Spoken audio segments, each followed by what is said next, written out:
பாகிஸ்தானுக்கும் வெஸ்ட் இண்டீஸ்க்கும் இடையேயான முதல் டெஸ்ட் ரொம்ப பரபரப்பான கட்டத்தை எட்டி இருக்குது. யார் வெற்றி பெறுவா அப்படிங்கிறத உறுதியா சொல்ல முடியாத நிலை. இந்த மதில் மேல் பூனை வாங்கல, அந்த பூனை எந்த பக்கம் குதிக்குதுன்னு கடைசி வரைக்கும் சொல்லவே முடியாது.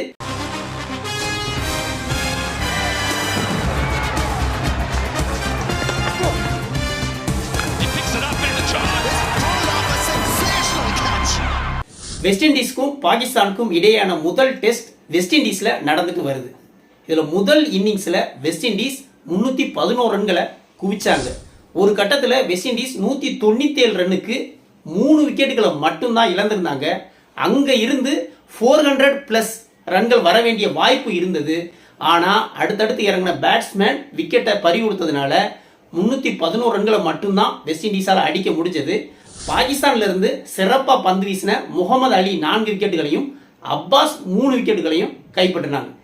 இதை தொடர்ந்து ஃபர்ஸ்ட் இன்னிங்ஸ் பாகிஸ்தான் ஆட வந்தாங்க. பாகிஸ்தானுக்கு ஆரம்பத்திலேயே ஒரு விக்கெட் போயிருச்சு, ஒரு ரன்னுக்கு ஒரு விக்கெட் போயிருச்சு. அடுத்ததா இறங்கின முன்னாள் கேப்டன் ஷான் மசூத்தும் இமாமுல் ஹக்கும் 2 பேரும் செம்மையா பார்ட்னர்ஷிப் போட்டு எடுத்துட்டு வந்தாங்க. 150+ பார்ட்னர்ஷிப் அடிச்சாங்க. இமாமுல் ஹக் 63 ரன்கள் அடிச்ச நிலையில அவுட் ஆக, அதன் பிறகு இறங்கின கேப்டன் பாபர் அசாம் நிதானமா ஆடி 23 ரன்களை அடிச்சாப்ல. பாகிஸ்தானும் ஒரு கட்டத்தில் 197 ரன்னுக்கு 2 விக்கெட்டுகளை மட்டும்தான் இழந்திருந்தாங்க. ஒரு 100 ரன் 150 ரன் லீடு எடுக்கக்கூடிய வாய்ப்பு பாகிஸ்தானுக்கு இருந்தது. ஆனா பாபர் அசாம் 23 ரன்கள்ல அவுட் ஆனதும் அடுத்தடுத்து விக்கெட்டுகள் சரிஞ்சு 282 ரன்களுக்கு ஆல் அவுட் ஆயிட்டாங்க. கிட்டத்தட்ட 29 ரன்கள் பின்னிலை பாகிஸ்தான் பெற்றுட்டாங்க.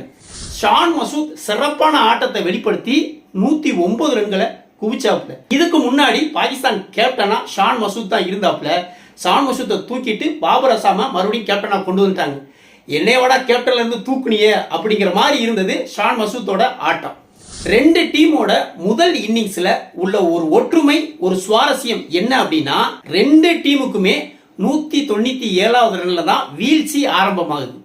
வெஸ்ட் இண்டீஸ் 197 ரன்னுக்கு 3 விக்கெட்டை மட்டும் இழந்து அந்த இடத்துல இருந்து ஒரு வீழ்ச்சி அடைஞ்சு வெறும் 311 ரன்களை மட்டும்தான் அடிச்சாங்க. அதே மாதிரி பாகிஸ்தானுக்கும் 197 ரன்ல 2 விக்கெட் மட்டும்தான் போயிருந்தது. அந்த இடத்துல இருந்து ஒரு வீழ்ச்சி அடைஞ்சு வெறும் 85 ரன்களை மட்டும்தான் அடுத்த 8 விக்கெட்டுக்கு அடிக்க முடிஞ்சது. இந்த மாதிரி ஒரு ஒற்றுமை 2 அணிகளுக்கும் 197 அப்படிங்கிற பாயிண்ட்ல நடந்திருக்குது. இதை தொடர்ந்து 2வது இன்னிங்ஸ் வெஸ்ட் இண்டீஸ் ஆட வந்தாங்க. பாகிஸ்தானுடைய பவுலர்கள் செம்மையா வீசினாங்க, மறட்டிட்டாங்க. வெஸ்ட் இண்டீஸ் பேட்ஸ்மேன் யாரையுமே ஆட விடல. 126 ரன்னுக்கு 7 விக்கெட்டுகளை இழந்து 3வது நாளை முடிச்சிருக்காங்க வெஸ்ட் இண்டீஸ். அதுலயும் குறிப்பா 96 ரன்னுக்கே 7 விக்கெட் போயிருச்சு.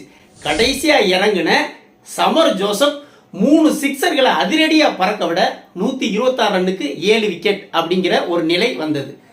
இப்போதைக்கு ஃபர்ஸ்ட் இன்னிங்ஸ்ல 29 ரன் லீடு, செகண்ட் இன்னிங்ஸ்ல 126, கிட்டத்தட்ட 155 ரன்கள் வெஸ்ட் இண்டீஸ் லீடிங்ல இருக்காங்க. கைவசம் 3 விக்கெட்டுகள் மட்டும் இருக்குது. 3வது நாள் முடிஞ்சிருக்குது.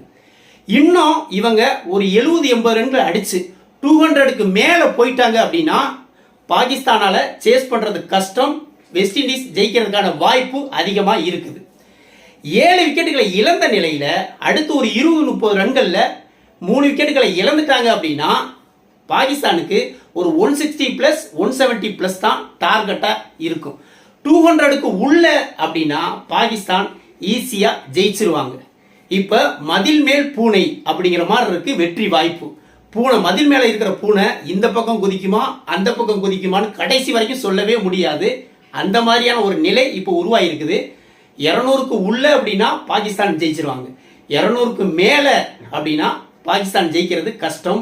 ஆனாலும் பாகிஸ்தானுக்கே வாய்ப்பு அதிகமா இருக்குது. ஏன்னா கடைசி டெய்லண்டர் விக்கெட்டை 3 விக்கெட்டை ஒரு 10-20 ரன்ல வீழ்த்திடுவாங்க அப்படின்னு தான் நான் நினைக்கிறேன். பாகிஸ்தானுக்கான வாய்ப்பே ஜெயிக்கிறதுக்கு அதிகமா இருக்குது.